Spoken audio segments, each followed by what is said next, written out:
L'Assemblée générale ordinaire de l'UFDG de ce 28 septembre 2019 a été marquée par une adhésion de plusieurs centaines de jeunes originaires de la Guinée forestière. Ils sont Kissi, Thomas, Pelé, Manon, Kono et Konyanké, une mosaïque de 1014 jeunes femmes et hommes venus exprimer leur adhésion officielle à l'Union des forces démocratiques de Guinée, à la suite de leur mère au nombre de 580, constituée en Union des femmes de la Guinée forestière qui ont balisé pour eux le chemin le 7 septembre dernier. Ces centaines de jeunes, décidés à devenir membres à part entière de l'UFDG, expriment ainsi leur indignation face à la sclérose que constitue le chômage juvénile. Ce sont des centaines de jeunes, tous natifs de la forêt, qui décident de dire oui à l'UFDG. Cette association, par ma voix, dit triplement oui à l'UFDG de façon immédiate et inconditionnelle. Je veux également vous notifier l'adhésion d'une vingtaine de jeunes artistes à l'UFDG. Me charge de vous dire qu'ils acceptent d'accompagner l'UFDG et son président jusqu'à la victoire finale. Constitués en association de jeunes forestiers pour le soutien des idéaux de l'UFDG, ces jeunes réagissent telle une réponse du berger à la bergère contre les propos tenus par certains cadres du RPG à l'encontre de l'Union des femmes de la Guinée forestière, coordonnée par Dame Emily Makanera Koivogi. Permettez-moi d'ouvrir une brèche pour exprimer notre indignation face aux écarts de langage du doyen Tidiane Traoré lorsqu'il traite nos mamans de fausses femmes de la forêt. En écoutant ce monsieur parler, vous avez le portrait parfait d'un RPGiste qui a perdu le sens du respect contre tous ceux qui ne partagent plus leur position. Dans la forme la plus basse de l'esprit, il s'évertue à orienter le débat politique contre des personnes. Il a suffi que les femmes de l'Union, dessus comme tout autre Guinéen, décident d'adhérer à l'UFDG pour qu'elles soient traitées de fausses femmes de la forêt. Cela n'étonne pas. Dans un pays où le vrai passe pour le faux. Cela n'étonne pas dans un pays où le RPG déplace les femmes d'Avaria contre de l'argent pour aller les substituer aux femmes de l'Union de la forêt à leur assemblée hebdomadaire. Cette pratique éhontée a pour seul but de faire croire à l'opinion nationale qu'il bénéficie toujours du soutien des femmes de l'Union. Chose que je demande ici avec la forme la plus catégorique. La mobilisation d'aujourd'hui est la réponse la plus sage et la plus éloquente à leur coup de gueule. Face aux pratiques des hommes du pouvoir, consistant à faire les éloges des uns et à dénigrer les autres, à mentir au peuple, à semer la haine viscérale, le tout dans une enveloppe de démagogie exacerbée, la jeunesse forestière, par la voix de Charles Zoumanegui, compte inverser la tendance. Nous voulons réorienter le débat national sur des questions alarmantes et palpitantes du pays, notamment la recrudescence du chômage juvénile. Notre combat n'est pas dirigé contre une personne, il n'est pas dirigé contre une communauté. Il est dirigé contre un système, contre les maux qui gangrènent notre pays, contre la pauvreté, contre l'injustice et l'arbitraire, contre la dilapidation de l'argent public, contre le manque de respect vis-à-vis de nos lois. Au regard des 9 ans de gestion calamiteuse du régime d'Alpha Condé, une seule expression me vient à l'esprit, celle de Thierno Moné Nembo dans son célèbre ouvrage « Les crapauds broussent » où il dit, je cite, « Eux qui auraient dû être la solution, ils ne l'étaient en rien. C'était plutôt eux le problème à la lumière de la vérité. » Oui, Alpha Condé et son système sont le vrai problème de la Guinée. À la lumière de la mauvaise gouvernance que connaît la Guinée depuis 9 ans et les velléités de présidence à vie, ils en concluent que Alpha Condé est une réelle menace pour la jeune démocratie guinéenne.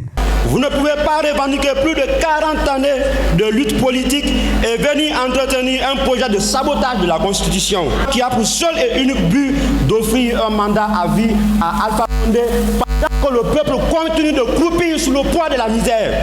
Notre décision d'appartenir à l'UFDG pour lutter contre ce régime dans toutes ses formes ne souffre d'aucune réserve. Elle est la résultante d'une critique objective de 9 ans de gestion du pays par ce système.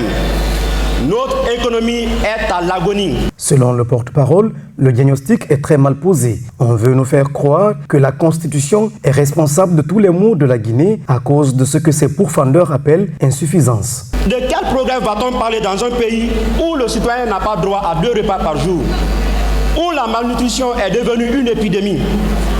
De quel progrès va-t-on parler dans un pays où, près d'une décennie durant, on n'a pas réussi à mettre 1 gramme de bitume sur le tronçon Guékedou-Massanta quand on connaît le rôle économique de cette route qui relie la forêt aux autres parties de la Guinée?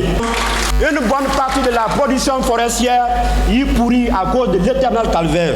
De quel progrès va-t-on parler dans un pays où l'éducation est en lambeaux, les examens sont à leur plus bas score, les salles de classe délabrées, les enseignants gardés dans la forme superlative de la pauvreté? Quel progrès va-t-on parler dans un pays lorsque la population n'a pas accès à des soins de santé de qualité? Vous avez échoué car la mission première d'une économie, c'est d'assurer à l'individu, à la société, un bien social pérenne et harmonieux.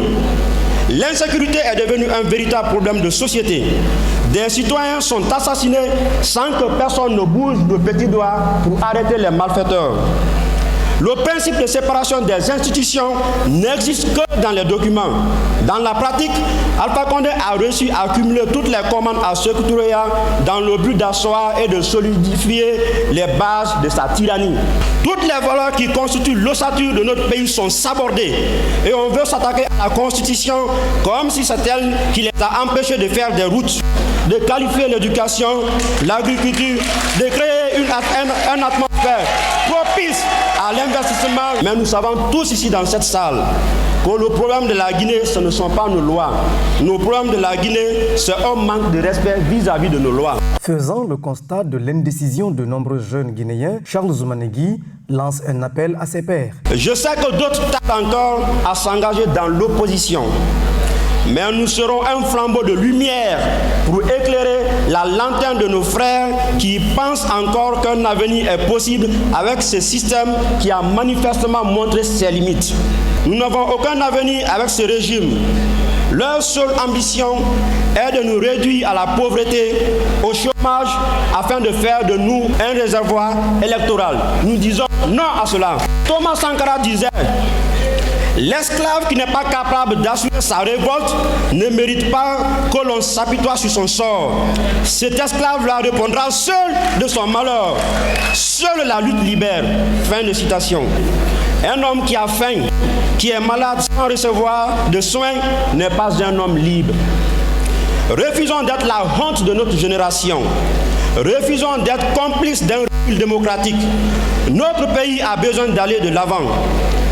C'est pourquoi je profite de cette tribune pour lancer un cri de cœur à toute la jeunesse guinéenne. Chers jeunes, nous sommes plus de 60% de la population guinéenne, donc l'avenir de ce pays. Le pays a plus que jamais besoin de nous aujourd'hui. Faute de perspectives d'avenir, de nombreux jeunes fuient le pays à la recherche du mieux-être en affrontant le désert et la Méditerranée. Il les exhorte à la persévérance et à soutenir l'UFDG. Battons-nous de façon laborieuse et inconditionnelle pour notre épanouissement. Nous pouvons inverser cette tendance en s'impliquant dans la prise des décisions qui nous sont appliquées. Lèvons-nous, battons-nous et faisons en sorte que la jeunesse soit représentative dans les instances de prise de décision de notre pays. Pour ceux qui ne sont pas là aujourd'hui, mais qui peuvent m'écouter à travers le pays et le monde, je vous invite à choisir l'UFDG, car c'est le véritable parti capable d'arrêter la machine dictatoriale que Alpha Condé a mis en marche. Ne mettons pas en balance l'ethnie, mettons en balance l'intérêt de la nation. Ne mettons pas en balance la passion, mettons en balance la raison. Ne mettons pas en balance la division, mettons en balance le vivre ensemble. Avec Cellou Dalein, l'alternance est possible en 2020. Avec le président Cellou Dalein, une façon efficace et efficiente de gérer le pays est possible. Cellou Dalein président, c'est la jeunesse qui gagne et à travers elle, la Guinée. Je suis persuadé que ce message tombera dans de bonnes oreilles pour qu'à l'issue des élections présidentielles de 2020, nous soyons en mesure de sanctionner ce régime-là. En plus de ces centaines de jeunes originaires de la région forestière de la Guinée, l'UFDG a également enregistré en ce jour l'adhésion de M. Ismaël Baldé, démissionnaire du PPD, un parti qui, selon lui, a trahi les aspirations de ses cadres pour participer à la concertation entretenue par Kassori Fofana autour d'une éventuelle nouvelle constitution. J'étais à l'UFDG, je suis allé au PPD avec mon ami. Pourquoi? Monsieur Cellou Dalein Diallo représente notre mobile. L'ensemble des partis politiques et des associations qui le soutiennent constituent les forces. Pour qu'ils puissent accéder à ces Sékou-Touréa, il faut que l'ensemble de ces forces se dirigent dans la même direction, dans le même sens. J'ai milité à l'opposition républicaine au sein du PPD parce que on m'a dit qu'au sein de l'opposition républicaine et au sein de ce parti, nous nous battons pour que M. Cellou Dalein Diallo soit élu président de la République. Malheureusement, ce qu'on dit et ce qu'on fait était contraire. Le parti PPD dans lequel j'étais a décidé d'aller se concerter avec M. le Premier ministre. J'ai décidé à partir de ce temps de démissionner, de revenir à l'UFDG pour l'élection de M. Cellou Dalein Diallo à la magistrature suprême. Quant à Cellou Dalein Diallo, qui a présidé cette assemblée hors du commun, à la suite d'une minute de recueillement à la mémoire des victimes tombées sous les balles, il est porté disparu le 28 septembre 2009 au stade du même nom, avec beaucoup d'émotion, a évoqué ce triste souvenir et dit être prêt à pardonner les atrocités dont lui-même a été victime. J'étais au stade. Je suis sorti de là dans le coma. Un militaire a sorti son arme, a tiré sur moi. Où est Dalein? Où est Dalein? Abdoulaye Sylla, mon garde du corps, a pris la balle sur l'épaule. J'étais blessé à la tête. Je saignais du nez, de la bouche, les côtes cassées. Je suis prêt à pardonner. Mais il faut qu'il y ait la justice. Cellou Dalein, formellement opposé à tout esprit de vengeance, s'insurge contre l'impunité entretenue par les autorités. Il y a 10 ans que vous étiez massivement sortis pour aller exiger plus de démocratie, plus de liberté pour notre peuple. Nous avions assisté à des spectacles insoutenables. 155 morts, 100 disparus, 100 femmes violées en plein jour dans notre capitale. C'est pas facile d'oublier ça. Malgré l'existence d'un rapport dressé par une commission mise en place par les Nations Unies, jusqu'à présent, il n'y a pas de procès. Nous devons exiger le procès, non pas pour que certains aillent en prison, mais pour que notre peuple, pour que les auteurs et les victimes admettent ensemble que c'est des actes inhumains, dégradants qui ont été commis pour que ça ne se répète pas. Parce que l'impunité encourage la récidive. Il faut que les Guinéens soient d'accord que c'est des actes répréhensibles, inhumains qui ont été commis et que nul ne soit jamais fier d'avoir commis des actes de cette nature. On doit avoir honte si on a participé à ces massacres. Tout en accusant Alpha Condé de refuser de faire organiser un procès pour des calculs politiciens, le chef de file de l'opposition précise que la justice ne signifie pas forcément la prison. La justice ne signifie pas nécessairement la prison. Mais lorsque des actes répréhensibles ont été commis, la justice du pays doit dire que c'est des actes répréhensibles. Prévu dans la loi de 2011 à maintenant, plus de 104 Guinéens ont été tués. À Zokota, à 1h du matin, les forces de l'ordre chargées d'assurer la sécurité des Guinéens investissent un district, tuent des paisibles citoyens.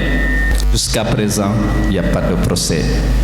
On a violé les droits des gens à Galapay.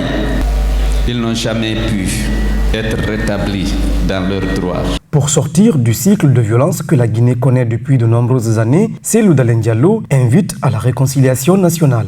Il faut que la Guinée tourne ces pages de la violence d'État pour qu'on avance vers la réconciliation et que nous prenions conscience que nous sommes tous des frères et qu'on n'a pas le droit de violer le droit de son frère, de lui ôter la vie. Sinon, c'est toute la société qui reste de son côté, indépendamment des appartenances ethniques et politiques. Ce qui s'est passé le 28 septembre, ce n'est pas une ethnie, c'est la Guinée qui a été touchée. Ce qui s'est passé à Zogota, ce n'est pas le district, c'est dans un pays censé être régi par les règles et les principes de l'état de droit. Avant de tourner la page, il faut la lire, faire en sorte qu'on discerne le bien du mal. C'était mal de tuer un être humain. C'était mal de garantir l'impunité à un assassin, fût-il votre frère ou votre mère. Il faut que notre société se civilise davantage. On a rompu avec les valeurs essentielles qui font la grandeur des civilisations, la grandeur des sociétés. On doit avoir horreur du crime, de l'injustice et de l'arbitraire. Le jeune soldat qui avait tiré sur moi, j'ai appris plus tard qu'il a été découpé vivant. Je ne me suis pas réjoui d'une mort si cruelle infligée à un compatriote, un être humain. De manière extrajudiciaire, j'ai condamné l'acte. Il faut que ça s'arrête par un processus de réconciliation vrai. Maria, Kamama, Maria.